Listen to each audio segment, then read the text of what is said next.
నమస్తే. రైతు నేస్తం కార్యక్రమానికి స్వాగతం.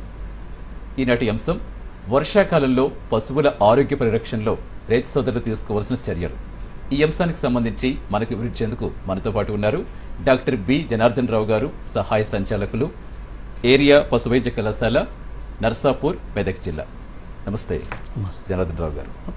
ఇక రైతు సోదరులకు ఏమైనా ఈ అంశానికి సంబంధించి సందేహాలుంటే స్క్రీన్పై మీకు కనిపిస్తున్న నెంబర్స్ కాల్ చేసి జనార్దన్ రావు గారితో మాట్లాడి సలహాలు సూచనలు స్వీకరించవచ్చు. నమస్తే సార్. నమస్తే జనార్దన్ రావు గారు, వర్షాకాలం వచ్చిందంటేనే ఆరోగ్య సమస్యలు కూడా అందరికీ వస్తూనే ఉంటాయి. సో ఈ వర్షాకాలంలో పశువుల్లో ఆరోగ్య సమస్యలు ఎందుకు వస్తాయంటారు? వర్షాకాలంలో పశువుల ఆరోగ్య సమస్యలు రావడానికి ముఖ్య కారణం ఏంటంటే సూక్ష్మజీవులు, సూక్ష్మాతి సూక్ష్మజీవులు, అంతరపరాణ జీవులు, బాహ్య పరాణ జీవులు, శిలీంధ్రాల వలన వస్తాయి. వీటిలో ఈ వ్యాధికారక క్రిములు ఈ పశువులు వర్షాకాలంలో నిల్వ ఉన్న నీళ్లను తాగటం వలన, మళ్ళా అలాగనే ఇన్ఫెక్టెడ్ దానాన్ని పచ్చిమేతను తినటం వలన వీటికి ఎక్కువగా రావడానికి అవకాశం ఉంటుంది. అలాగనే ఈ వర్షాకాలంలో జోరీగలు, ఈగలు, దోమలు ఇవన్నీ కూడా ఎక్కువగా ఉంటాయి. ఎందుకంటే వీటికి పాపులేషన్ అనుకూలమైన కాలం వర్షాకాలం. వీటి వల్ల ఏంటంటే వీటి వలన ఒక పశువు నుంచి ఇంకొక పశువుకి వ్యాధులు, వైరల్ డిసీజెస్, సూక్ష్మజీవులు వల్ల కానీ bacterial diseases, blood protozoan diseases ఒక పశువు నుంచి ఇంకొక పశువుకి వ్యాపింపజేస్తవి. సరే, అలాగే అంటే మొత్తం అన్ని మనం ఇప్పుడు ఆ గేదెలు కానీ, ఆవులు కానీ, మేకలు కానీ అన్ని గురించి మాట్లాడుకుందాం. అన్ని పశువుల గురించి ముందుగా ఆవుల గురించి మాట్లాడుకుంటే అసలు ఆవుల్లో వచ్చే సాధారణ వ్యాధులు ఏముంటాయంటారు? ఆవులలో సాధారణంగా వచ్చే వ్యాధులు జబ్బవాపు, గొంతువాపు కూడా ఆవుల్లో వస్తుంది. మళ్ళీ ఫుట్ అండ్ మౌత్ డిసీజు, మళ్ళీ ఏకకణ పరాన్నజీవుల వల్ల వచ్చే థైలేరియాసిస్, బెబీసియోసిస్, ట్రిపనోజోమేసిస్. అలాగనే బాహ్య పరాన్నజీవుల వలన వచ్చే బాహ్య పరాన్నజీవులు, గోమార్లు, మిన్నలు, వీటి వలన కూడా రకరకాల జబ్బులు వస్తాయి. అలాగనే అంతర పరాన్నజీవులైన జలగ వ్యాధి సంబంధించినవి, కాల్యపు జలగ, జీర్ణాశయపు జలగ, మళ్ళీ బద్దె పురుగులు, వాటి వల్ల కూడా చాలా రకాల జబ్బులు వస్తూ ఉంటాయి. జబ్బవ్యాపి వ్యాధి గురించి అయితే ఎక్కువగా వింటూ ఉంటాం. రైతులు ఎక్కువగా ఈ వ్యాధితో ఇబ్బంది పడుతూ ఉంటారు పశువులకు సంబంధించి. అసలు దీన్ని తగ్గించాలంటే ఎలాంటి నివారణ చర్యలు చేపట్టారంటారు? జబ్బవాపు అనేది ఒక బ్యాక్టీరియా ద్వారా వచ్చే జబ్బు. ఇది మామూలుగా అయితే తెల్ల పశువుల్లోనే ఎక్కువగా వస్తాయి. తెల్ల పశువులలో కూడా విదేశీ జాతి వాటికి, మళ్ళా చిన్న వయసు అంటే ఆ 4 నెలల నుంచి 1.5 సంవత్సరం వాటికి ఎక్కువగా వచ్చే అవకాశం ఉంటుంది. ఈ జబ్బవాపు రావటానికి పశువు యొక్క ఆరోగ్య పరిస్థితి, అంటే ఒక పశువుకి వ్యాధి నిరోధక శక్తి అనేది తక్కువగా ఉన్నప్పుడు ఈ జబ్బు ఎక్కువ రావడానికి కారణమవుతుంది. ఇది క్లాస్ట్రీడియం చావై అనే ఒక బ్యాక్టీరియా ద్వారా వచ్చే జబ్బు. ఈ క్లాస్ట్రీడియం చావై అనే బ్యాక్టీరియా వాటర్ ద్వారా, నీళ్ళ ద్వారా కానీ, మేత ద్వారా కానీ, అది యొక్క ఇన్ఫెక్టెడ్ అయినప్పుడు వాటి నుంచి గ్రహించినప్పుడు పశువు శరీరంలోకి ప్రవేశించి ఈ వ్యాధి వస్తుందన్నమాట. వీటిలలో ఏంటంటే ఈ వ్యాధి మెయిన్ లక్షణాలు ఏంటంటే, ఈ వ్యాధి వచ్చినప్పుడు పశువుకి 104 నుంచి 105 ఫారెన్హీట్ డిగ్రీ సెంటిగ్రేడ్ ఉంటుంది. అట్లాగనే ఆవు యొక్క జబ్బవాపు, అంటే దీన్ని జబ్బవాపు అని అనటానికి ముఖ్య కారణం ఏంటంటే అది తొడకండరాలు, జబ్బ ప్రదేశంలోని కండరాలు బాగా వాచిపోతాయి. అందువల్ల దీన్ని జబ్బవాపు అంటారు. ఈ వ్యాధికారక క్రిమి ఆ ప్రదేశంలో ఉండి ఆ ప్రదేశంలో ఉన్న కండని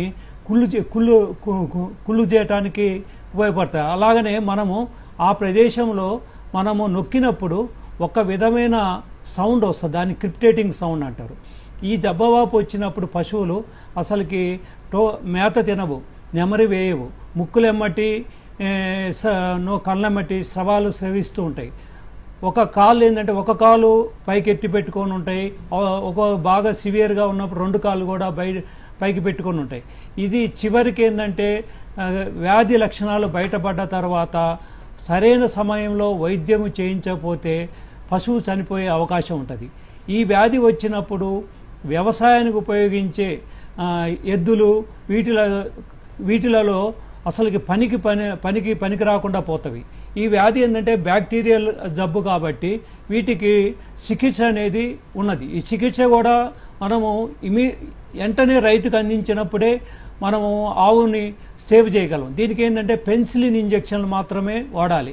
పెన్సిలిన్ ఇంజెక్షన్లు మార్కెట్లో దొరికే రకరకాల కంపెనీల పెన్సిలిన్ ఇంజెక్షన్స్ బాడీ వెయిట్ని బట్టి సమీప పశువైద్యశాల డాక్టర్ సలహా ప్రకారము మినిమం వారం రోజుల వరకు ట్రీట్మెంట్ వస్తుంది.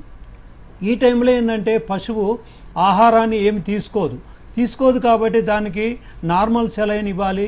దాంతోపాటు దానికి multivitamin infusions, B1, B6, B12 సంబంధించిన వైటమిన్స్ నార్మల్ సెలైన్లో డెక్స్ట్రోజ్ నార్మల్ సెలైన్లో IV రూపంలో ఇవ్వవలసి వస్తుంది.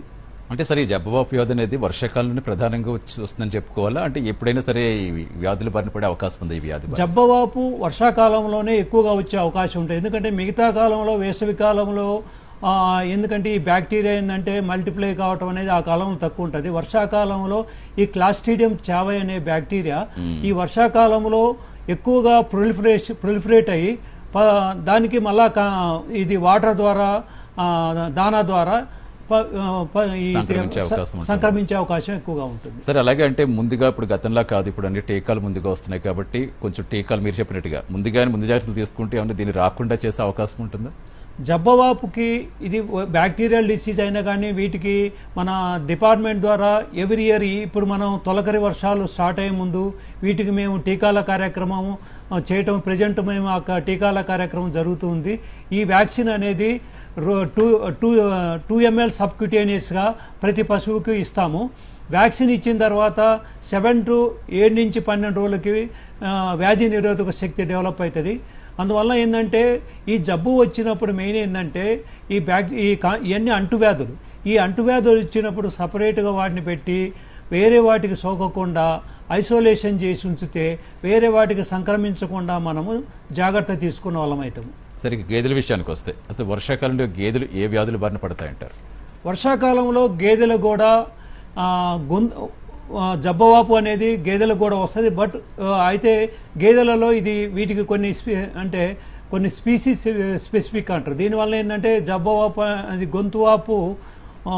జబ్బవాపు గేదెలు తక్కువ వస్తుంది.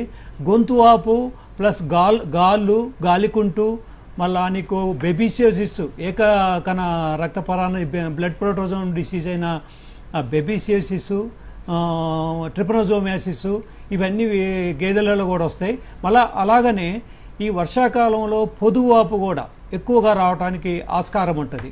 మరలా నీకు వర్షాకాలంలో ఈ గేదెలలో ఈ చెరువులు కాలువల గట్టులలో మేసినప్పుడు జలగ తెగులు కూడా రావడానికి ఎక్కువగా ఆస్కారం ఉంటుంది.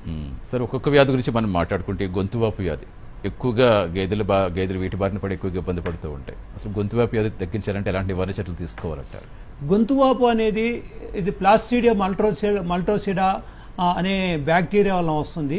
ఈ గొంతువాపు జనరల్గా నాటు గేదెలకి తక్కువ వస్తుంది. బట్ హై ఈల్డర్ యానిమల్స్, హై ఈల్డర్ అంటే ఎక్కువగా పాల ఉత్పత్తి ఉన్న వాటికి ఇది ఎక్కువ వచ్చే అవకాశం ఉంటుంది. అలాగనే చిన్న వయసు పడ్డలకి నుంచి పెయ్యల వరకు ఈ గొంతువాపు చాలా ఎక్కువ వస్తుంది. ఈ గొంతువాపు వచ్చినప్పుడు పశువు యొక్క జ్వరము 105 నుంచి 106 వరకు ఉంటుంది. ఈ టైంలో అది కంప్లీట్గా అసలు మేత తీసుకోవటము, నీరు తీసుకోవటం ఆగిపోతుంది. మళ్ళీ గొంతు ప్రాంతంలో వాస్తుంది అనమాట. అందువల్ల గురగుర సౌండ్ వస్తుంది. అందువల్లనే దీన్ని గొంతువాపు అంటారు. ఈ గొంతువాపు వచ్చినప్పుడు మనం సరైన సమయంలో వైద్యం ఇవ్వకపోతే పశువు ఖచ్చితంగా చనిపోయే అవకాశం ఉంటుంది. దీనికి ఏంటంటే నివారణ చర్యల నిమిత్తము దీనికి గొంతువాపు నివారణ టీకాల వ్యాక్సిన్ అవైలబుల్ మన గవర్నమెంట్ ద్వారా ఉచితంగా ప్రతి గ్రామాల్లో మేము ఇప్పుడు ప్రజెంట్ తొలకరి ముందే వ్యాక్సిన్ చేస్తున్నాము. అలాగనే వచ్చిన వాటికి సరైన కరెక్ట్ టైంలో వైద్యం చేయించాలి. ఈ వైద్యం చేయించడానికి మనం ఖచ్చితమైన మెడిసిన్ ఏంటంటే సల్ఫాడిమిడిన్ 33.3% సల్ఫాడిమిడిన్ ఇంజెక్షన్ ఐవీలో ఇవ్వాలి. వీటికంటే కూడా సల్ఫాడిమిడిన్ కంటే కూడా సెఫ్రాక్జిమ్ విత్ టాజోబ్యాక్టియం ఈ మాలిక్యూల్ ఉన్న మందులు చాలా కంపెనీలు మార్కెట్లో ఉన్నాయి. వాటి యొక్క ట్రేడ్ నేమ్స్ అయిన ఇంటాసెప్టాజో, డోసెఫ్ ఇలాంటి మందులు ప్రతి 12 గంటల టైంలో మార్నింగ్, ఉదయము, సాయంత్రము ఐవీలో ఇవ్వాలి. ఈ గొంతువాపు వచ్చినప్పుడు పశువులు ఎటువంటి ఆహారాన్ని తీసుకోవు, చాలా నీరసపడిపోతాయి. వీటిలలో మెయిన్ చనిపోవటానికి కారణం కూడా ఏంటంటే గొంతువాపు వచ్చినప్పుడు ఏమి తీసుకో కాబట్టి చనిపోవటానికి ముఖ్య కారణం ఏంటంటే వాటి యొక్క శరీరంలో ఎటువంటి పోషణ పదార్థాలు లేకపోవటం. ఇలాంటి టైంలో వాటికి డెక్స్ట్రోసెలైన్ ఖచ్చితంగా ఇవ్వాలి. డెక్స్ట్రోసెలైన్తో పాటు యాంటీబయాటిక్ మందులు కూడా ఇవి ఇవ్వాలి. దాంతోపాటు మన సపోర్టింగ్ మెడిసిన్స్ అంటే బి కాంప్లెక్స్ ఇంజెక్షన్లు, దాంట్లో మళ్ళా ఫీవర్ తగ్గించడానికి మెలాక్సికము విత్ పారాసెటమాల్ ఉన్న మందు, యాంటీహిస్టమిన్ మందులైన క్యాడిస్టిన్, G2, మళ్ళా B1, B6, B12 కంపోజిషన్ ఉన్న ట్రైబివెట్-M ఇలాంటి మందులన్నీ ఇచ్చినప్పుడు పశువుని మనం కరెక్ట్గా యాంటీబయాటిక్, ఇది బ్యాక్టీరియల్ డిసీజ్ కాబట్టి మనం 5 నుంచి 7 రోజులు కరెక్ట్గా ఉదయం, మార్నింగ్, ఈవినింగ్ ట్రీట్మెంట్ ఇస్తే ఆ పశువును మనము రక్షించిన వాళ్ళం అవుతాము. సరే, ఇది కూడా అంటువ్యాధులుగా ఉంటుందా గొంతువాపు వ్యాధి అనేది? లేదంటే గొంతువాపు కూడా అంటువ్యాధి. ఈ గొంతువాపు కూడా వచ్చినప్పుడు ఆ మందలో గొంతువాపు వచ్చిన పశువును మనం సపరేట్ పెట్టాలి. సపరేట్ పెట్టి దానికి ఎటువంటి లక్షణాలు లేకుండా ట్రీట్మెంట్ కంప్లీట్ అయిన తర్వాతనే వేరే దాంట్లో కలపాలి. గొంతువాపు వచ్చిన పశువును, ఈ గొంతువాపు వచ్చినప్పుడు కూడా నోటెమ్మటి సొంగ కారుతూ ఉంటుంది. ఇలాంటి పశువును గ్రామంలో సామూహిక నీళ్ళ తొట్లు కొన్ని ఉంటాయి. అలాంటి ప్లేసులలో ఈ పశువు వెళ్ళి నీళ్లు తాగినప్పుడు, ఈ గొంతువాపు వచ్చిన పశువు తినప్పుడు మిగతా వాటన్నిటికి కూడా వ్యాధిని మనం వాటికి సంక్రమించినట్లు అవుతాము. అందువల్ల ఈ అంటువ్యాధులు అంటే ఈ గేదెలలో వచ్చే అంటువ్యాధులలో గొంతువాపు కానీ, గాలికుంటు కానీ ఇలాంటి జబ్బులు వచ్చినప్పుడు మనం సపరేట్ చేసి వాటికి వ్యాధిని నివారణ చర్యలు తీసుకోవాలి. దీని మళ్ళా ముందు రాకుండా ప్రతి గ్రామంలో మేము సామూహిక గొంతువాపు నివారణ టీకాల కార్యక్రమం ఇప్పుడు తొలకర్లు స్టార్ట్ అయ్యే ముందే మేము ఇప్పుడు అన్ని గ్రామాల్లో తెలంగాణ గవర్నమెంట్ ప్రతి హాస్పిటల్ పరిధిలో ఉచితంగా రైతులకు మేము చేయడం జరుగుతుంది. అంటే సార్, అంటే ఇప్పుడు గతంతో చూసుకుంటే మనకి పాడి పరిశ్రమ వ్యవసాయ అనుబంధ పరిశ్రమగా ఉండేది. ప్రతి ఇంట్లోని కూడా ఖచ్చితంగా పాడి పశువులు ఖచ్చితంగా ఉండేవి. ఈ మధ్యకాలంలో కొంచెం అప్పుడుతో పోలిస్తే తగ్గిన కమర్షియల్గా పాడి పరిశ్రమలు పెరిగాయి. అంటే మీరు క్షేత్రస్థాయికి వెళుతూ ఉంటారు ఎక్కువగా. మీకు ఎక్కువగా రైతుల నుంచి, ఈ పాడి పశువుల రైతుల నుంచి ఎక్కువగా ఏ సమస్యలు ఎక్కువగా వస్తూ ఉంటాయి? మేము ఈ వర్షాకాలంలో క్షేత్రస్థాయికి వెళ్ళినప్పుడు గేదెలలో అయితేమి, ఆవులను ఎత్తుకొని వచ్చే మెయిన్ సమస్య ఏంటంటే ఈ పొదుగువాపు ఒకటి. పొదుగువాపు అనేది ఈ వర్షాకాలంలో ఎక్కువగా రావటానికి అవకాశం ఉంది. ఎందుకనగానంటే మనము పశువుని కానీ, ఆవును కానీ, గేదెని పాకలో కట్టేసినప్పుడు పాకలో ఉండే షెడ్లో ఉండే పరిస్థితులు అంటే నేల యొక్క పరిస్థితి కానీ ఇలాంటి కండిషన్ వలన కూడా పొదుగుకి జబ్బు వచ్చే ఆస్కారం ఉంటుంది. ఆవు కానీ, గేదె కానీ దాని ఖరీదు దాని పొదుగు మీదనే ఆధారపడుతుంది. అంటే 4 టీట్స్ ఉంటాయి. ఒక్క టీటు డ్యామేజ్, దాని ఏమన్నా ప్రాబ్లం వచ్చి జబ్బు వచ్చి ఒక టీటు పోయినా కానీ దాని ఖరీదు అనేది 1/4 తగ్గిపోద్ది. అందువల్ల పొదుగువాపు అనేది, దీనివల్ల పొదుగువాపు వచ్చినప్పుడు రైతులు చాలా ఆర్థికంగా నష్టపోయే అవకాశం ఉంది. ఈ పొదుగువాపు రావడానికి ముఖ్య కారణం ఏంటంటే ఈ వర్షాకాలంలో ఎక్కువ వస్తుంది. పొదుగువాపు అనేది అన్ని కాలాలలో వస్తుంది. ఈ పొదుగువాపు అనేది మెయిన్గా రావడానికి ఏంటంటే రైతు యొక్క ఒకవేళ వచ్చింది రైతు అశ్రద్ధ కిందని మేము చెప్తాం. ఎందుకంటే ఈ వర్షాకాలంలో వాతావరణ పరిస్థితులు, తేమ పరిస్థితి వలన ఈ బ్యాక్టీరియా ఎక్కువ పొదుగువాపు రావడానికి బ్యాక్టీరియా వలన వస్తుంది, వైరస్ వలన వస్తుంది, శిలీంధ్రాల వలన వస్తుంది. ఈ ఎక్కువ బ్యాక్టీరియా వలన వస్తుంది. ఈ బ్యాక్టీరియా అనేది వర్షాకాలంలో మనము ఆ పశువులు కట్టేసిన ప్లేస్లో ఉన్నప్పుడు కింద పండుకున్నప్పుడు ఆ పొదుగుకి చిన్న దెబ్బ తాకినా కానీ ఆ దెబ్బ నుంచి ఈ క్రిమి శరీరంలోకి, మన పొదుగులోకి, రొమ్ములోకి ఎంటర్ అయ్యి పొదుగువాపు వచ్చే అవకాశం ఉంటుంది. సరే, అలాగే మనం గొంతువాపు వ్యాధి గురించి మాట్లాడుకున్నాం గేదెల్లో. అలాగే థైలేరియాసిస్ వ్యాధి అంటున్నారు. అసలు ఏంటి ఆ వ్యాధి? ఏంటి ఆ వ్యాధి తగ్గించాలంటే ఎలాంటి నివారణ చర్యలు తీసుకోవాలి? థైలేరియాసిస్ అనేది ఇది ఏకకణ అంతరపరాన్నజీవి అంటే బ్లడ్ ప్రోటోజోవన్ డిసీజ్ అంటారు. ఈ థైలేరియాసిస్ అనేది గేదెలలో, ఆవులలో అన్నిట్లో, ఈవెన్ గొర్రెలు, మేకలలో కూడా వస్తుంది. బట్ అయితే ఆవులలో అది కూడా సంకర జాతి ఆవులలో, విదేశీ జాతి ఆవులలో ఈ వ్యాధి ఎక్కువగా రావడానికి ఆస్కారం ఉంటుంది. ఈ వ్యాధిని కలుగజేసే క్రిమి ఏంటంటే థైలేరియా అన్యులేటా. ఈ వ్యాధికారక క్రిమి ఒక పశువుకి నుంచి ఇంకొక పశువుని వ్యాప్తి చేయడానికి ఒక హైలోమా అనే గోమార్ల ద్వారా ఇది ఒక పశువు నుంచి ఇంకో పశువుకి వ్యాప్తి చెందుతుంది. అంటే ఈ గోమార్లు అనేవి వర్షాకాలంలో ఎక్కువగా ఉండటం, వర్షాకాలంలో ఎక్కువ ఉంటాయి. థైలేరియాసిస్ వర్షాకాలంలో ఎక్కువగా వస్తుంది. ఈ గోమార్లు వర్షాకాలంలో ఒక పశువు నుంచి ఇంకో పశువుకి వ్యాప్తి చెందుతుంటాయి. ఈ జబ్బులో మెయిన్ లక్షణాలు ఏంటంటే జ్వరము 105 నుంచి 106 వరకు ఉంటుంది. మళ్ళీ ఏంటంటే పశువు యొక్క జబ్బు ప్రాంతంలో ఉండే దాన్ని ప్రీ స్కాపులర్ లింఫ్ నోడ్స్ అంటారు.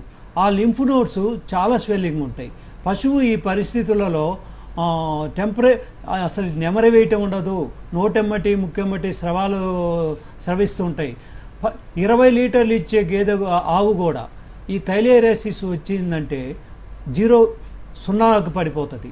ఈ థైలేరియాసిస్ వచ్చినప్పుడు పశువులకు మెయిన్ రాకుండా నివారణ చేయాలంటే రైతులు తీసుకోవాల్సిన ముఖ్యమైన చర్యలు ఏంటంటే వాళ్ళ పాకలలో పరిశుభ్రంగా అంటే గోమార్లు లేకుండా చూసుకోవాలి.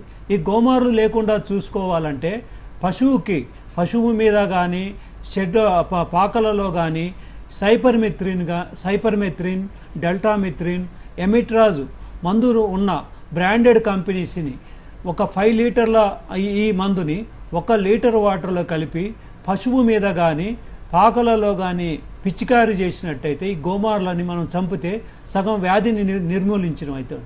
అలాగనే వ్యాధి వచ్చిన తర్వాత ఈ పశువుని సేవ్ చేసుకోవటం అనేది చాలా డబ్బుతో కూడుకున్న చర్య అన్నమాట. దీనికి వాడవలసిన ఇంజెక్షను బిపావాక్యూన్. దాని ఉండే మందు పేరు బిపావాక్యూను. దాని ట్రేడ్ నేమ్ బిటాలాక్స్ జుబియాను. ఇది ఒక ఇంజెక్షన్ చాలా ఖరీదైన ఇంజెక్షను. 1 ml 20 kgల బాడీ వెయిట్కి ఇవ్వాలి. ఈ ఇంజెక్షన్ ఇచ్చేటప్పుడు ఈ థైలేరియాసిస్లో ఏంటంటే ఈ వ్యాధికారక క్రిమి అనేది రక్త కణాలను డ్యామేజ్ చేసి బ్లడ్లో ఏమైందంటే హైపోగ్లైసిమియా కండిషన్, అంటే గ్లూకోజ్ లెవెల్ బాగా తక్కువగా ఉంటుంది. ఇలాంటి స్టేజ్లో మనం ఏంటంటే ఎక్కువ కాన్సన్ట్రేషన్ ఉన్న డెక్స్ట్రోజ్ని ఎక్కివ్వకూడదు. ఓన్లీ డిఎన్ఎస్ ఇచ్చుకోవాలి. డిఎన్ఎస్తో పాటు ఇది అసలైన బిపావాక్యూన్ అనే ఇంజెక్షన్ మాత్రం ఇంట్రామస్కులర్ ఇవ్వాలి. ఇది దాంతోపాటు సపోర్టింగ్ మెడిసిన్స్ ప్లస్ అంటే ఫీవర్ తగ్గటానికి, జ్వరం తగ్గటానికి మెలనెక్స్ ప్లస్ పారాసెటమాల్ మందులు, తర్వాత సపోర్టింగ్గా B1, B6, B12 ఉన్న ఇంజెక్షన్లు. దీంట్లో ఏంటంటే రక్తహీనత కూడా చాలా ఎక్కువగా ఉంటుంది కాబట్టి ఐరన్ ఇంజెక్షన్లు కూడా ఇచ్చుకోవాలి. ఈ విధంగా దానికి పశువుకి మనం ఈ వ్యాధి వచ్చిన తర్వాత నార్మల్గా తీసుకురావటానికి, ఒక పశువుని తీసుకురావటానికి చాలా ఖర్చుతో కూడిన సమస్య. మినిమం తక్కువ పీరియడ్ అంటే 1 వారం రోజులు పడుతుంది. వారంతో కోలుకున్న తర్వాత కూడా పశువుకి కంప్లీట్గా మనం నార్మల్ మిల్క్ పాల ఉత్పత్తికి రావాలి అంటే దానికి సమీకృత దానా ఇచ్చినప్పుడే నార్మల్ స్టేజ్. దీనికి ఈ థైలేరియాసిస్కి చికిత్సే కాకుండా నివారణ చర్యలు కూడా ఉన్నాయి. దీనికి సంబంధించిన థైలేరియా వ్యాక్సిన్ రక్షా టీ అనే వ్యాక్సిన్ మన గవర్నమెంట్ డిపార్ట్మెంట్ ద్వారా మనం సప్లై చేయడం జరుగుతుంది. ఒక్కొక్క పశువుకి 3 ml ఇంజెక్షన్ని ఇంట్రామస్కులర్ ఇవ్వాలి, ఈ సబ్కట్ ఇవ్వాలి. ఈ ఇంజెక్షన్ క్యారీ చేయటమే. దీనికి లిక్విడ్ నైట్రోజన్లో పెట్టి మనం ఒక ప్లేస్ నుంచి ఇంకో ప్లేస్ తీసుకోవాలి. 15 ml వైల్ ఉంటుంది. 15 ml ఒక డైల్యూయెంట్ 15 ml ఉంటుంది. ఒక యాంపుల్ 5 పశువులకు వస్తుంది. ఒక్కోదానికి 3 ml. ఈ వ్యాక్సిన్ ఇచ్చినప్పుడు 4 నెలలు దాటిన ప్రతి పశువుకి మనం ఇస్తే మనము ఇమ్యూనిటీ అనేది, వ్యాధి నిరోధక శక్తి అనేది ఇచ్చిన తర్వాత మనం ఒక 11 to 21 days కంప్లీట్గా వచ్చేస్తుంది. ప్రతి సంవత్సరం ఈ వ్యాక్సిన్ని ఇయర్లీ బూస్టర్ కింద చేసుకుంటే ఈ వ్యాధిని కంప్లీట్గా నివారించిన వాళ్ళు అవుతాం. అంటే ఏదైనా వ్యాధి సోకిందంటే చాలా ఖర్చుతో కూడుకున్న పని అని చెప్తున్నారు. సహజంగా రైతులు ఏంటి ఎంతో కొంత వరకు తోడ్పాటు అందిస్తుందని పశువులు పెంచుకుంటూ ఉంటారు. ఇప్పుడు వాళ్ళకి ఇదంతా భరించాలంటే చాలా కష్టం. ఇప్పుడు మీరు చెప్పినట్టుగా వర్షాకాలానికి ముందు ప్రతి సంవత్సరం ఈ టీకాలన్నీ మీకు ఉచితంగా ఇచ్చే వెసులుబాటే ఉందంటారా? డిపార్ట్మెంట్ ద్వారా ఇప్పుడు గొంతువాపు, జబ్బవాపు, గాలికుంటు ఇలాంటి ప్లస్ ఈవెన్ ఇప్పుడు థైలేరియాస్కి సంబంధించిన వ్యాక్సిన్ చాలా ఖరీదైన వ్యాక్సిన్ అయినా కానీ గవర్నమెంట్ ద్వారా ఇప్పుడు మనం రైతు సోదరులకి ఉచితంగా ఇవ్వడం జరుగుతుంది. కాబట్టి ప్రతి సంవత్సరం ముందుగానే వేయించుకుంటే ఎంతో కొంత రక్షణ కల్పించిన వాళ్ళు అవుతారు. ప్రతి సంవత్సరం వర్షాల ముందు ఈ టీకాలు వేయించుకున్నాం అయితే prevention is better than cure అంటారు. అలాగనే మనం వ్యాధి వచ్చే ముందు కంటే కూడా ముందే టీకాలు చేయించుకుంటే వాటికి వ్యాధుల నుంచి మనము నివారించడం కొంచెం శాతం తగ్గుతుంది మనకి. అలాగే సార్ బేబియోసిస్ వ్యాధి అని చెప్పారు, అంటే రక్తపారుడు వ్యాధి అంటారు కదా, అసలు ఏంటి ఈ వ్యాధి, ఎలా ఈ వ్యాధి నివారించాలంటే ఏం చర్యలు తీసుకోవాలి? ఈ రక్తపారుడు వ్యాధి దీన్ని బేబిసియోసిస్ అంటారు. ఈ బేబిసియోసిస్ అనేది కూడా బ్లడ్ ప్రోటోజోవన్ డిసీజ్, అంటే ఏకకణ రక్త పరాన్నజీవి వలన వచ్చే జబ్బు. ఈ జబ్బు అనేది గొర్రెలలో మేకలలో వస్తుంది, ఆవులు గేదెలలో కూడా వస్తుంది. అయితే ఈ జబ్బు వచ్చినప్పుడు జబ్బు లక్షణాలు ఎలా ఉంటాయంటే ఈ వ్యాధికార బెబీసియా బైజెమినా, బెబీసియా బోవిన్స్ అనే ఈ బ్లడ్ ప్రోటోజోవన్ వలన ఈ జబ్బు వస్తుంది. ఈ జబ్బు కూడా ఒక జీవి నుంచి ఇంకొక జీవికి, ఒక గేదె నుంచి ఇంకొక గేదెకి బూఫిలస్ జాతికి చెందిన గోమార్ల వలన వ్యాప్తి చెందుతుంది. ఈ బూఫిలస్ గోమార్లు ఒక జబ్బు ఉన్న పశువుని కుట్టి అదే దాని రక్తాన్ని గ్రహిస్తుంది. అదే మళ్ళా ఆ గోమార్లు వేరే ఆరోగ్యంగా ఉన్న పశువును కుట్టినప్పుడు ఈ వ్యాధి రెండో పశువుకు వచ్చే అవకాశం ఉంటుంది. ఈ జబ్బు వచ్చినప్పుడు ఈ జబ్బు చేసిన ఈ రక్తపాడు వ్యాధి వచ్చిన గేదెలలో కానీ ఆవులలో కానీ దానికి అంటే పాల ఉత్పత్తి అనేది గణనీయంగా తగ్గిపోతుంది. అలాగనే సూడి వాటికి ఈ జబ్బు వస్తే అవి ఈసపోతుంది. మరలా ఇది రక్తపారుడు వ్యాధి అని రావడానికి ఆ పేరు పెట్టడానికి ముఖ్య కారణం కూడా ఏంటంటే ఈ వ్యాధికారక క్రిములు రక్త కణాలలోని మొత్తం విచ్ఛిన్నం చేసి చేయటం వల్ల ఏంటంటే ఆ ఎర్ర రక్త కణాల్లో నుంచి విచ్ఛిన్నం కావటం వల్ల మొత్తం యూరిన్ ద్వారా బయటకు వస్తుంది. దీని ఏమందంటే రక్తపారుడు వ్యాధి అంటారు. దీని ఏంటంటే యూరిన్లో అది రక్తంతో పాటు కాఫీ కలర్, దీనికి red urine, coffee coloured urine అని అంటారు. ఇది వచ్చిన కాఫీ కలర్ యూరిన్లో ఉంటాయి. మనం జనరల్గా ఏంటంటే గ్రామీణ ప్రాంతాలలో చాలామంది రైతులు ఒక పశువు ఇలాగా రక్తంతో పాటు యూరిన్ పోస్తుంటే వేడి చేసింది మందుల వల్ల అనుకుంటారు. అయితే రైతు ఏమాత్రం అశ్రద్ధ చేస్తే ఈ జబ్బు వచ్చినప్పుడు, ఈ బెబీసియోసిస్ రక్తపారుడు వ్యాధి వచ్చినప్పుడు దాన్ని బతికించుకోవడం చాలా కష్టం. అందువల్ల ఇమీడియట్గా దానికి ఇంజక్షన్లు చాలా దీని స్పెసిఫిక్గా కొన్ని ఇంజక్షన్లు. రైట్ సార్, కంటిన్యూ చేద్దాం సార్. ప్రస్తుతం కాలర్ వెయిట్ చేస్తున్నారు. శేషయ్య గారు నెల్లూరు జిల్లా నుంచి కాలర్ తీసుకుందాం. నమస్తే శేషయ్య గారు. Hello sir. నమస్తే సార్. నమస్తే అండి, చెప్పండి సార్, మీ సందేహం ఎంత సార్ని అడగండి. సార్ మాది నెల్లూరు జిల్లా తోటపల్లి గూడూరు మండలం విలికాయనపల్లి గ్రామం సార్. చెప్పండి శేషగిరి గారు. సార్ మా పశువులు చాలా పశువులు ఇది ఉంది కదా జలగల జబ్బు వచ్చేసి చాలా మంది రైతులు నష్టపోయారు సార్. ఈ జలగల జబ్బు ఎందుకు వస్తుంది, అసలు ఎలా జాగ్రత్తలు తీసుకోవాలి? రైట్, చెప్తారండి. జలగల జబ్బు, ఈ జలగలు రెండు రకాలు ఉంటాయండి. ఒకటేమో కాల్యపు జలగ, ఒకటి జీర్ణాశయం జలగ అండి. ఈ కాల్యపు జనరల్గా ఏంటంటే ఈ గేదెలను కానీ ఆవులు కానీ మామూలుగా చెరువులు ఈ వర్షాకాలం ఎండాకాలంలో ఎండిపోతాయి. వాటికి ఏంటంటే నత్తలు ఏంటంటే దీనికి ఈ జలగ తెగులకి ఈ నత్తలు అనేది ఇంటర్మీడియట్ హోస్ట్గా పనిచేస్తాయి.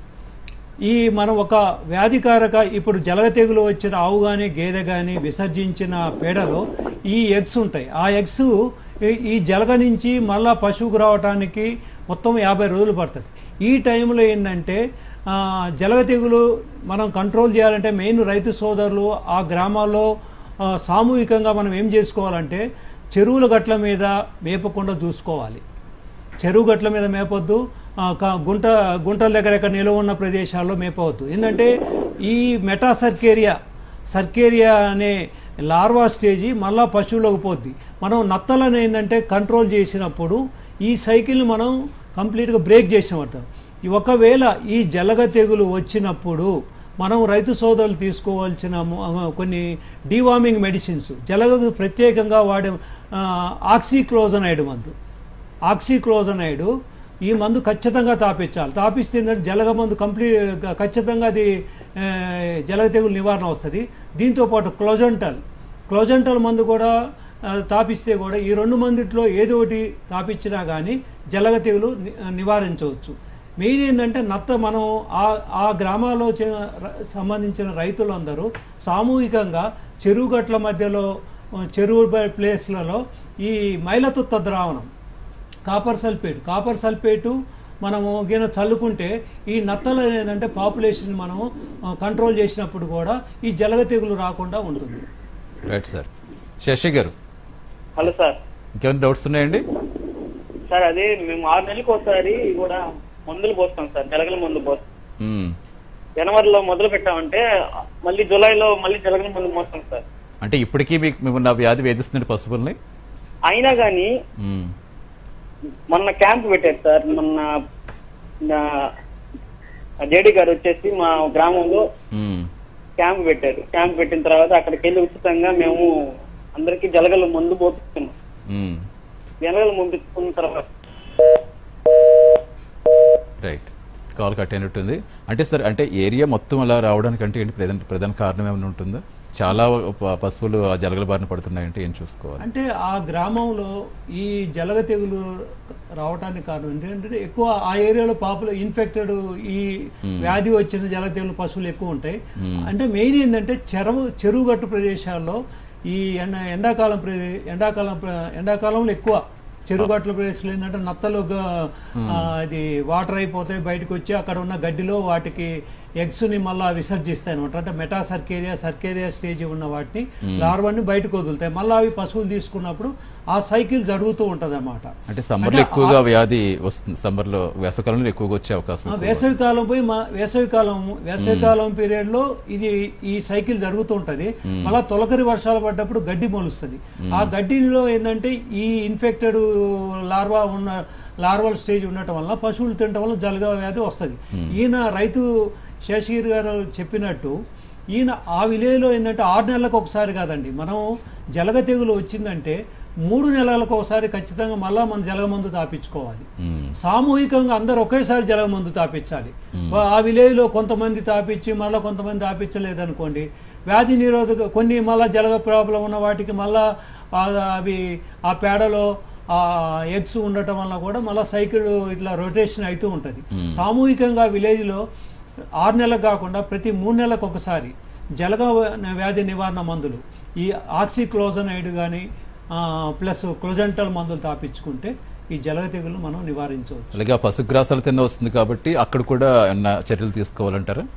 మళ్ళా ఏంటంటే ఈ జలగల నిర్మూలనకి మైలతుత్త ద్రావణం వాటితో పాటు కొన్ని చేపలని పెంచినా గానీ, బాతుల ఆ ఏరియాలో పెంచినా గానీ ఆ నత్తలని మెయిన్ ఏంటంటే నత్తల సంఖ్యను మనం పాపులేషన్ తగ్గిస్తే కూడా అది ఇంటర్మీడియట్ హోస్ట్ గా పనిచేస్తుంది. కాబట్టి మనం పాపులేషన్ కంట్రోల్ చేస్తే కూడా జలగ తెగులు మనం కంట్రోల్ చేయొచ్చు. రైట్ అండి, థ్యాంక్ యూ శేషయ్య గారు కాల్ చేసినందుకు. సరే, పొదుగువాపు వ్యాధి ఇప్పుడు మీరు చెప్పినట్టుగా ఇది చాలా పొదుగు అనేది ప్రతి పశువుకి చాలా ఇంపార్టెంట్, ఎందుకంటే దాన్ని బట్టి రైతుకి ఆదాయం వస్తుంది. కాబట్టి ఈ వ్యాధి నివారణకి ఎలాంటి చర్యలు తీసుకోవాలి? ఈ పొదుగువాపు అనేది ఈ పొదుగువాపు వలన మనం రైతు సోదరులు చాలా నష్టపోతారు. దానివల్ల మన రాష్ట్ర ఆదాయం కూడా ఇండైరెక్ట్ తగ్గినట్టే లెక్క. ఈ పొదుగువాపు వచ్చినప్పుడు రైతుకు చాలా నివారణ గురించి చాలా ఖర్చుతో కూడిన సమస్య. ఈ వాపు రావటానికి పొదుగువాపు అనేది సబ్ క్లినికల్ ఉంటుంది, క్లినికల్ ఉంటుంది. జనరల్గా క్లినికల్గా మ్యాస్టైటిస్ అంటారు. మ్యాస్టైటిస్ అంటే ఏంటంటే పొదుగుకి జబ్బు రావటాన్ని మ్యాస్టైటిస్ అంటారు. ఆ పొదుగు ఏంటంటే పొదుగులో మనం ఆల్వియోలర్ టిష్యూ అని ఉంటుంది. దానికి ఈ బ్యాక్టీరియా ఆ టిష్యూలోకి ఎంటర్ అయ్యి వ్యాధి డెవలప్ అవుతున్నప్పుడు దాంట్లో పాల ఉత్పత్తి అనేది తగ్గిపోతుంది.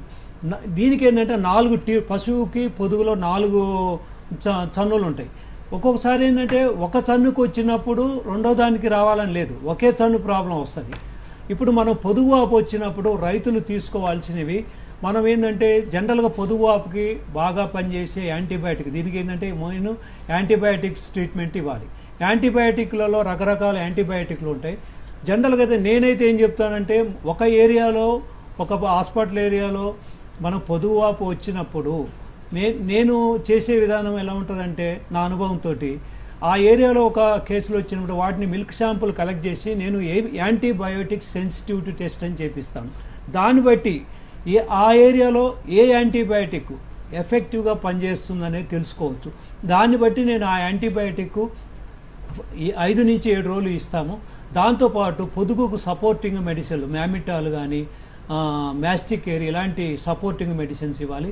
దాంతోపాటు పొదుగు ఒక ఇన్ఫ్లమేషన్ తగ్గించడానికి మెలాక్సికమ్ కానీ ఫ్లూమిక్జిన్ కానీ టోల్ఫెనిక్ యాసిడ్ ఇలాంటి anti inflammatory anti allergic medicines అయిన క్లోరోఫెనర్మిన్ మ్యాలియేట్ సంబంధించిన మందులు జీట్ క్యాడిస్ట్ ఇస్టానిల్ లాంటి మందులు ఇవ్వాలి. ఇవన్నీ ఇస్తూ పశువుకి అంటే ఏరియాని బట్టి కూడా మారుతూ ఉంటుందంటారా మీరు చెప్పినట్టు? ఇప్పుడు ఏరియాని బట్టి ఇప్పుడు ఇన్ఫెక్షన్ అనేది అన్ని ఏరియాలో ఒకే విధంగా ఉండాలని లేదు. ఏరియాని బట్టి యాంటీబయాటిక్ మారుతూ ఉంటుంది. ఫర్ ఎగ్జాంపుల్ నేను కొన్ని ఏరియాలో జెంటామైసిన్ యాంటీబయాటిక్ తోటి మ్యాస్టైటిస్ కంట్రోల్ చేస్తాను. కొన్ని రోజులు మ్యాస్టైటిస్గా యాంటీబయాటిక్ పనిచేయదు. అందువల్ల జనరల్గా ఏంటంటే దీనికి ఎఫెక్టివ్గా పనిచేసే antibiotic ఎండోఫ్లాక్సిన్, gentamicin, amoxicillin with potassium క్లావనేటు. ఇప్పుడు దానికంటే కూడా పవర్ఫుల్గా బ్రాడ్ స్పెక్ట్రమ్ యాంటీబయాటిక్ అయిన సెఫ్ట్రాక్జిమ్ విత్ టాజాబ్యాక్టమ్, సెఫాఫెరజోల్ సాల్బ్యాక్టమ్, సెఫ్టియోఫోర్ ఇలాంటి రకరాలు ఎంసెఫ్ అని అది ఒక యాంటీబయాటిక్ ఉంటుంది. ఒకసారి యాంటీబయాటిక్ ఇస్తే అది 3 రోజులు పనిచేస్తుంది. ఇలాగ రకరకాల యాంటీబయాటిక్ అంటే ఏరియాని బట్టి యాంటీబయాటిక్ మారుతూ ఉంటుంది. కాబట్టి ఆ పరిధిలో పశువులకు ఎక్కువ మ్యాస్టైటిస్ వచ్చినప్పుడు యాంటీబయాటిక్ సెన్సిటివ్ చేసిన తర్వాతనే మనం యాంటీబయాటిక్ కొడితే మనం కరెక్ట్గా ఆ వ్యాధిని మనం నివారించిన వాళ్ళు అవుతాం. Right sir. ప్రస్తుతం కాల్ వెయిట్ చేస్తారు రాధాకృష్ణ గారు అనంతపురం జిల్లా నుంచి. నమస్తే రాధాకృష్ణ గారు. Hello sir. నమస్తే అండి. సార్ అడగండి, మీ సందేహం ఏంటో అడగండి. సార్ ఎనుగు పాలు సార్ చేదుగా వస్తున్నారు సార్ నాకు తాగితే. సార్ ఒకసారి రిపీట్ చేయండి. పాలు చేదుగా వస్తుంది సార్. పాలు చేదు వస్తుందా సార్? పాలు రాధాకృష్ణ గారు, ఈ పాలు చేదుగా రావటానికి కారణం ఏంటంటే దాన్ని సబ్ క్లినికల్ మ్యాస్టైటిస్ అంటారు. ఈ సబ్ క్లినికల్ పొదుగు వాపులు ఏంటంటే పాలల్లో కొన్ని కెమికల్ తేడా వస్తుంది. కాబట్టి మీ గేదెకా ఆవు కానండి, గేదెకి మీరు ఏం చేస్తారంటే దానికి సోడా బైకార్బోనేట్ రోజుకు 100 గ్రాముల ప్రకారము ఒక 5 రోజులు సోడా బైకార్బోనేట్ ఇవ్వండి. దాంతోపాటు అది మమ్మీడియం అని ప్యాకెట్స్ దొరుకుతాయి, ఇంటాస్ కంపెనీ వాడి మమ్మీడియం. డైలీ ఒక ప్యాకెట్ దానాలో కలిపి పెట్టండి, అది ఒక 4 రోజులు పెట్టండి. దాంతోపాటు ఏంటంటే దీనికి ఇంత ముందు ఏమైనా యాంటీబయాటిక్ వాడారా? ఏమి ఇవ్వలేదా? ఓన్లీ మీరు సోడా ఉప్పు ఇచ్చుకోండి.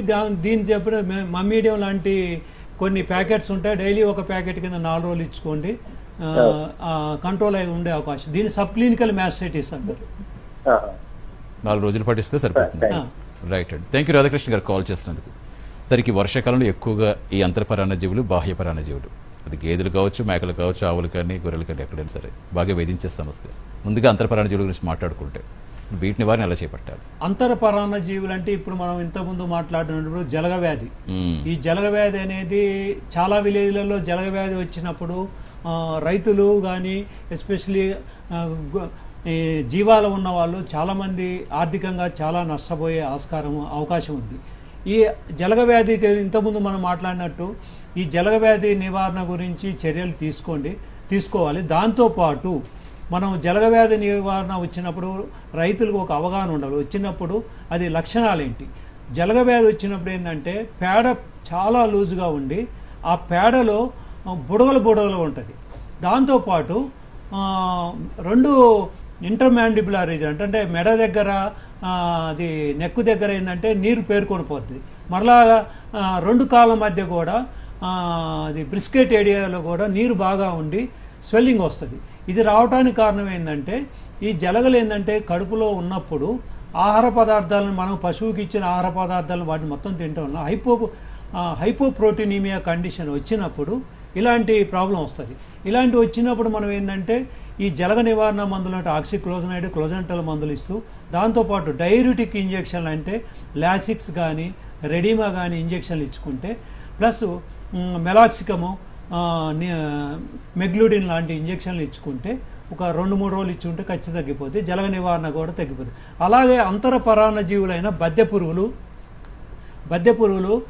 రౌండ్ వామ్స్, వీటి వల్ల కూడా రైతు చాలా ఆర్థికంగా నష్టపోయాడు. అందువల్ల ఏంటంటే జనరల్గా ఒక రైతు తన సమీప ప్రాంతంలోని పశు వైద్యశాలలో తమకు సంబంధించిన ఆవులు కానీ, గేదెలు కానీ, గొర్రెలు కానీ, మేకలని పెండని పరీక్ష చేయించుకొని మనం ఏ నట్టల నివారణ మందు వాడాలో దాని ప్రకారం వాడితే చాలా మంది మనకు ఖచ్చితంగా డబ్బులకి ప్రయోజనం ఉంటుంది. మనం పేడ పరీక్ష చేసిన తర్వాతనే ఆ పేడలో నులి పురుగులు ఉన్నాయా, బద్దె పురుగులు ఉన్నాయా, లేకపోతే కాల్జేబుకు సంబంధించినవి ఉన్నాయా అనేది మనం పేడ ద్వారానే తెలుసుకోవచ్చు. మామూలుగా వీటన్నిటి ఈ అంతర్పరాణ జీవులను నిర్మూలించుటకి మనము best medicine closantel medicine 7.5 mg/kg body weight ప్రకారం ఇస్తే మనకు అంతరపరాన్న జీవులు, దీని ప్రాస్పెక్టమ్ డీవార్మర్ అంటారు. దాంతోపాటు ఇంజెక్షన్ రూపంలో ivermectin 1 ml 50 kg body weight ప్రకారము సబ్కట్ కింద, చర్మం కింద ఇచ్చుకుంటే కూడా ఈ అంతరపరాన్న జీవులు, రౌండ్ వామ్స్ని మనం నిర్మూలించుకోవడానికి ఆస్కారం. Right sir. సరే, బాహ్య ప్రాణజీవుల గురించి మాట్లాడుకుంటే వీటితోటి చాలా రైతులు ఇప్పుడు కూడా ఇబ్బంది పడుతూ మనం చూస్తూనే ఉంటాం. పశువులు కూడా చాలా ఇబ్బంది పడుతూ ఉంటాయి. అసలు ఎలా నివారించుకోవాలంటారు వీటిని? బాహ్య పరాన్నజీవులైన గోమార్లు, మిన్నళ్ళు, జోరీగలు, ప్లస్ ఈగలు, దోమలు, వీటి వలన పాడి పరిశ్రమకు కానీ, ఆవులు, గేదె పాడి పరిశ్రమకి, దాంతోపాటు జీవాలకు ఆర్థికంగా చాలా నష్టపోయే ఆస్కారం ఉంది. వీటిని మనం నివారించుకోవాలంటే ఫస్ట్ మనం పాకలలో 3 రకాలుగా వీటిని మెడిసిన్స్ వాడుకోవాలి. ఒకటి స్ప్రేయింగ్ చేసుకోవటం, అంటే ఆ మెడిసిన్ని మనం వాటర్లో కలిపేసి ఆ పశువు శరీరం మీద స్ప్రే చేయటం. రెండోది డిప్పింగ్, అంటే డిప్పింగ్ అనేది ఓన్లీ గొర్రెలు, మేకలలోనే డిప్పింగ్ పనికి వస్తుంది. మళ్ళా తర్వాత డస్టింగ్, మనం ఏ ప్రాంతంలో ఏ ప్లేస్లో అది ఎక్కువ బాహ్య పరాన్న జీవులు ఉన్నాయో ఆ ప్లేస్లలో ఈ వ్యాధిని నిర్మూలించే మెడిసిన్ పైన అద్దటాన్ని దాన్ని డిప్పింగ్ అంటారు. ఈ స్ప్రే చేసే విధానం ఏంటంటే ఈ బాహ్య పరాన్న జీవులైన గోమార్లు చాలా ఇంపార్టెంట్, చాలా ఆర్థికంగా నష్టపోయే జబ్బులు ఏంది, థైలేరియాసిస్ కానీ, బెబీసిస్, ఇవన్నీ ఏంటంటే గోమార్ల వలన వస్తాయి. వీటి వలన పశువు చాలా చనిపోయే, ఈ జబ్బు వచ్చిందంటే ఆల్మోస్ట్ రైతు చాలా ఆర్థికంగా నష్టపోయేటట్టుంది. వీటిని నిర్మూలించాలంటే ఎలాగంటే సైపర్మెత్రిన్ కానీ, డెల్టామెత్రిన్ కానీ, ఎమిట్రాజ్ కానీ మార్కెట్లో దొరికే మందులని మీ సమీప డాక్టర్లో ఆ ట్రేడ్ నేమ్స్ అడిగి 3 to 5 ml 1 లీటర్ వాటర్లో కలిపి ఈ పశువు శరీరం మీద స్ప్రే చేయాలి. దాంతోపాటు షెడ్డులో గ్రౌండ్ కానీ, పైన పాకలలో పైన మొత్తం స్ప్రే చేసుకోవాలి. మళ్ళీ గోడలో కొన్ని క్రాక్స్ ఉంటాయి, ఆ క్రాక్స్ ఉన్న ప్రదేశాల్లో కూడా ఈ స్ప్రే చేయటం వలన మనము బాహ్య పరాన్న జీవులను నిర్మూలించినట్టయితే. అలాగనే గొర్రెలలో, మేకలలో అయితే డిప్పింగ్ చేయాలి. డిప్పింగ్ చేయటం అంటే ఏంది, మనం ఒక డిప్పింగ్ చేయడానికి ఒక గొయ్యిలాగా తవ్వుకొని గొర్రె కానీ మళ్ళీ ముందు దాంట్లో దిగటానికి ఓ ప్లేసు, పైకి ఎక్కడానికి అలా నిర్మించుకొని దాంట్లో మెడిసిన్ కలుపుకొని దాని డిప్పింగ్ ఈ డెల్టామెత్రిన్ కానీ, సైపర్మెత్రిన్ కానీ మెడిసిన్ కలుపుకొని దాని గొర్రెని, మేకని ఏంటంటే దాంట్లో వాటర్లో దింపి ఒక 3 నిమిషాలు ఉంటే ఏంటంటే దాని శరీరంలో ఉన్నాయన్నీ చనిపోతాయి. మనం డిప్పింగ్ చేసే ముందు ఈ గొర్రె కానీ, మేక కానీ వాటర్ ఇవ్వాలి. వాటర్ ఇవ్వకపోతే ఏంటంటే వాటర్లో దింపినప్పుడు ఆ వాటర్ మళ్ళీ తాగే ఆస్కారం ఉంటుంది. కాబట్టి మనం డిప్పింగ్ చేసే ముందు అన్నిటికి కూడా, ఈ గొర్రెలకు అన్నిటికీ ఏంటంటే మనం వాటర్ తాపించినప్పుడు అవి వాటర్ని టచ్ చేయకుండా ఉంటాయి. ఇది ఒక దీటి వలన మనం బాహ్య పరాన్న జీవులను పూర్తిగా నివారించుకునే అవకాశం. ఇంకా అలాగే మెయిన్గా ఈ పశువుల పెంపకంలో కానీ, జీవాల పెంపకంలో కానీ ఈ వ్యాధుల నుంచి ఎలాగైతే నివారణ తీసుకుని జాగ్రత్త పడాలో దాని అనేది కూడా అంతే ముఖ్యం. ఈ వర్షాకాలంలో పశువులు బాగా పాలు ఇవ్వడానికైనా, జీవాలు బాగా పెరగడానికైనా అసలు దానా యాజమాన్య పద్ధతి ఏ విధంగా చేపట్టాలంటారు? సాధారణంగా వర్షాకాలంలో రైతులు వాళ్ళు పండించే పచ్చి మేత కానీ, వర్షాల వలన పెరిగిన ఈ పచ్చిగడ్డి వలన కానీ పశువులు ఎక్కువగా తింటాయి. దీనివల్ల ఏంటంటే పచ్చి మేతలో 90% తేమ శాతమే ఉంటుంది. ఈ పచ్చి మేత తిన్నప్పుడు పశువుకి ఇది సమతుల్యమైన ఆహారం కాదు, అంటే దీనికి అన్ని పోషక పదార్థాలు ఉండవు. ఈ పచ్చి మేత తిన్నప్పుడు దానికి శరీరంలో ఆమ్ల యాసిడ్ ఇండైజేషన్ వచ్చే ఆస్కారం ఉంటుంది. ఇది రావటం వల్ల ఏంటంటే శరీరానికి సంబంధించిన పోషక పదార్థాలు పూర్తిగా అందవు. అలాగనే ఏంటంటే పచ్చి మేత ఒకటే ఇచ్చటం వలన పాల ఉత్పత్తి కూడా అంత ఎక్కువగా రాదు. ఇది రాకపోవటానికి కారణం ఏంటంటే పాలలో వెన్న శాతం కానీ ఉత్పత్తి కానీ పెరగాలి అంటే డ్రై మ్యాటర్ కంటెంట్ కూడా ఇవ్వాలి. అంటే ఇది దేని నుంచి వస్తుంది అంటే ఎండుగడ్డి నుంచి వస్తుంది. ఎండుగడ్డి కూడా మనం ఒక పశువు బరువులో 2% ఎండు మేత ఇవ్వాలి. మామూలుగా ఈ యాజమాన్య ఈ పాడి పరిశ్రమలో ఈ దానా మేత విషయంలో ఎలా ఉంటాయంటే పశువుకి 30 నుంచి 40 అంటే దాని బరువులో 10% పచ్చి మేత ఇవ్వాలి. బరువులు ఎండు మేత 2% ఇచ్చుకోవాలి. మళ్ళాను కూడా ఈ పచ్చి మేతలో కూడా కాయజాతి ధాన్యాలు 2/3 వంతు ఉండాలి. పప్పు జాతి ధాన్యాలు ఏమో 1/3 వంతు ఉండాలి. ఇవన్నీ సమపాలలో మనం కలుపుకొని ఇచ్చినప్పుడే సమీకృత దాన. ఈ వర్షాకాలంలో ఏంటంటే పచ్చిమేత ఎక్కువగా తింటాయి, అందువల్ల మన ఎండుమేత దొరకదు. కాబట్టి ఎండాకాలంలో లభించే ఈ వరిగడ్డిని మనం బేల్స్గా చేసుకొని తడవకుండా వాటిని మనం కొన్ని ప్లేస్లో ఒక సేఫ్టీ ప్లేస్లో పెట్టుకొని ఎండుమేత కూడా రోజు ఒక పశువుకి 4 నుంచి 5 కేజీలు ఎండుమేత ఇచ్చినప్పుడు పాలలో వెన్న శాతం పెరుగుద్ది, పాలలో SNF కూడా పెరగటానికి అవకాశం ఉంది. అలాగే సరే, అధిక వర్షాలు వచ్చినప్పుడు కానీ తుఫాన్లు కానీ ఇవి ఎక్కువగా వస్తూ ఉంటాయి. కాబట్టి ఇలాంటి సమయాల్లో దానా విషయంలో ఎలా జాగ్రత్త పడాలి? వర్షాకాలంలో వరదలు ప్లస్ ఈ విపరీతమైన వరదలు వచ్చినప్పుడు మనం ఏంటంటే మనం వేసిన పచ్చిమేత కానీ ఈ మొత్తం కూడా ఏంటంటే కుళ్ళిపోతుంది. అలాంటి టైంలో ఏంటంటే మనకి పచ్చిమేత దొరకదు. ఇలాంటి పరిస్థితులలో ఎక్కువ పశువులు ఉన్న రైతులు కొన్ని యాజమాన్య పద్ధతులు తీసుకుంటేనే పాడి పరిశ్రమ లాభసాటిగా ఉంటుంది. అదే చిన్న రైతు అయితే, విలేజ్లో ఉన్న చిన్న రైతు అయితే ఎండుమేతకు ఎలాగో దొరుకుతుంది కాబట్టి అతనుకున్న వరిగడ్డించి ఎండుమేత వేస్తాడు. అదే భారీ ఎత్తున పాడి పరిశ్రమ పెట్టుకునే రైతులైతే వాటికి ఈ వర్షాకాలం మనం కొన్ని టైంలో ఏంటంటే సైలేజ్ తయారు చేసుకోవాలి. ఈ సైలేజ్కి మనము మొక్కజొన్న కానీ జొన్న కానీ సజ్జ కానీ వీటిని సైలేజ్కి అనుకూలమైన మొక్కలు. వీటిని ఏంటంటే మనము 1 ఇంచు నుంచి 2 ఇంచుల వరకు కట్ చేసుకొని ఒక సైలేజ్ పిట్టు తయారు చేసుకొని దాంట్లో మనం 2 నుంచి 3 నెలలు నిల్వ చేసుకున్న తర్వాత ఇలాంటి అధిక వర్షాలు దొరికినప్పుడు పచ్చిమేత దొరికినప్పుడు ఉపయోగించుకోవడానికి ఆస్కారం ఉంటుంది. ప్రతి పాడి గేదెకి 10 లీటర్ల పైన ఇచ్చేదానికి రోజుకి 20 కేజీల సైలేజ్ ఇచ్చే ఆస్కారం ఇవ్వాలి. ఒక 20 కేజీల సైలేజ్ మనం తయారు చేసుకోవాలంటే 20 కేజీలు 30 కేజీల మనకి 30 కేజీల పచ్చి అంటే మొక్కజొన్న కానీ ఏదో ఒకటి కట్ చేసుకోవాలి. ఈ విధంగా మనకున్న సంఖ్యను బట్టి మనం ఎంత ఏరియాలో ఈ మొక్కజొన్న కానీ జొన్న కానీ పెంచాలో మనము క్యాలిక్యులేట్ చేసుకొని సైలేజ్ పిట్టి కూడా మనం తయారు చేసుకుంటే ఒక గనపు అడుగులో 500 కేజీల సైలేజ్ మనం నిల్వ చేసుకునే ఆస్కారం ఉంటుంది. Right sir. ఇక మనం వ్యాధుల గురించి మాట్లాడుకుంటే ఒకసారి ఆల్రెడీ ఆవుల గురించి గేదెల గురించి మాట్లాడుకుని ఇక మేకలు గొర్రెల గురించి మాట్లాడుకుంటే అసలు వర్షాకాలంలో వాటికి వచ్చే సాధారణ జబ్బులు ఎక్కువగా ఏముంటాయి, వాటిని ఎవరిని తీసుకోవాలంటారు?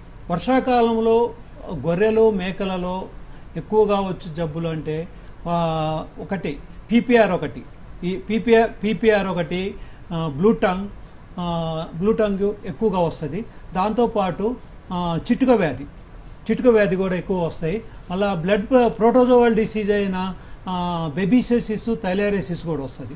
ఇవన్నీ కూడా రావడానికి కారణం ఏంటంటే ఈ వ్యాధికారక క్రిములు ప్లస్ వాటర్. ఇప్పుడు మనం ఏంటంటే ఈ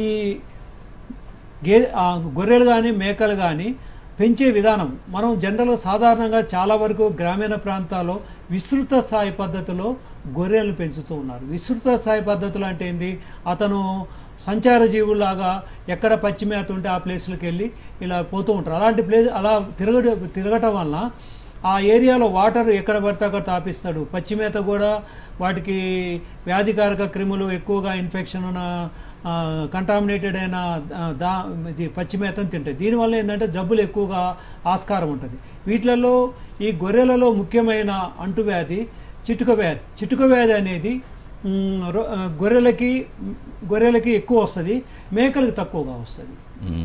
చిటిక వ్యాధి అలా నీలినాలుక వ్యాధి అని చెప్పారు కదా, అదేంటి బ్లూ టంగ్? నీలినాలుక వ్యాధి కూడా ఇది ఒక విధమైన వైరల్ డిసీజ్. అది ఈ నీలినాలుక వ్యాధి అనేది రియోవెరిడే ఫ్యామిలీకి చెందిన ఆర్బో వైరస్ వలన వస్తుంది. ఈ నీలినాలుక వ్యాధి అనే ఆ పేరు పెట్టడానికి కారణం ఏంటంటే ఈ నీలినాలుక వ్యాధి కలిగించే ఈ నీలినాలుక వ్యాధి ఒక గొర్రె నుంచి ఇంకొక గొర్రెకి దోమల వలన స్ప్రెడ్ అవుతుంది. ఈ నీలినాలుక వ్యాధి వచ్చినప్పుడు గొర్రె కాపర్లు చాలా మంచి ఒక ఇంపార్టెంట్ మనం చర్య తీసుకోవాలంటే ఏంటి, రోజుకు 2 సార్లు వేపాకు పొగ పెట్టాలి. ఈ వేపాకు పొగ పెట్టడం వల్ల ఈ వ్యాధిని మనం ఒక గొర్రె నుంచి ఇంకో గొర్రెకి స్ప్రెడ్ చేసే ఈ దోమలు క్యూలికాయిడ్స్ వలన వాటిని మనం ఏంటంటే కంట్రోల్ చేసాం. ఈ కంట్రోల్ చేయటం వల్ల ఏంటంటే ఒకదాని నుంచి ఇంకో దానికి జబ్బు రాకుండా ఉంటుంది. ఈ జబ్బు లక్షణాలు ఎలా ఉంటాయంటే ఈ నీలినాలుక వ్యాధి వచ్చిన గొర్రెలలో పెదాలు కానీ ఇది మామూలుగా నాలుక వీటన్నిటి మీద పొక్కులు వస్తాయి. దాంతోపాటు టెంపరేచర్ ఆల్మోస్ట్ 105-106 వరకు ఉంటాయి. గొర్రె కంప్లీట్గా ఏమి తినదు, నీరసంగా ఉంటాయి. మళ్ళీ దాంతోపాటు వీటికి కాళ్ళలో గిట్టల ముందు భాగంలో కరోనరీ ఏరియా అంటారు, ఆ ఏరియా కూడా వాపు వచ్చేస్తుంది, గిట్టల మధ్య కూడా వస్తుంది. వీటన్నిటి వల్ల ఏంటంటే ఈ నీలినాలుక వచ్చిన వాటికి ఇది వైరల్ డిసీజ్ కాబట్టి దీనికి నివారణ చర్యలు మనకేమైనా నివారణ చాలా తక్కువ ఉంటాయి. ఓన్లీ ఏంటంటే వ్యాక్సినేషన్ ప్రోగ్రామ్ ఉంది. దీనికి నీలినాలుక వ్యాధికి సంబంధించి కూడా మన వ్యాక్సినేషన్ ముందుగానే సంప్రదించి పశు వైద్యులు సంప్రదిస్తే మంచిగా ఉంటుంది. ఖచ్చితంగా సార్, ఎందుకంటే మీరు చెప్పినట్టుగా వ్యాధి సోకే ముందే జాగ్రత్త పడితే రైతుకి చాలా లాభదాయకంగా ఉంటుంది, పశువులు ఇబ్బంది పడకుండా ఉంటాయి. Thank you sir. వర్షాకాలంలో పశువుల ఆరోగ్య పరిరక్షణలో రైతు సోదరులు తీసుకుని చెడుగు చాలా చక్కగా వివరించారు. థ్యాంక్ యూ సో మచ్ అండి. నమస్తే జనార్దన్ రావు గారు. ఇక అదనపు సమాచారం కోసం రైతు సోదరులు సంప్రదించవలసిన చిరునామా డాక్టర్ బి జనార్దన్ రావు గారు, సహాయ సంచాలకులు, ఏరియా పశు వైద్యశాల, నర్సాపూర్, మెదక్ జిల్లా. రైతు సోదరులు సంప్రదించవలసిన ఫోన్ నెంబర్ 9849350872.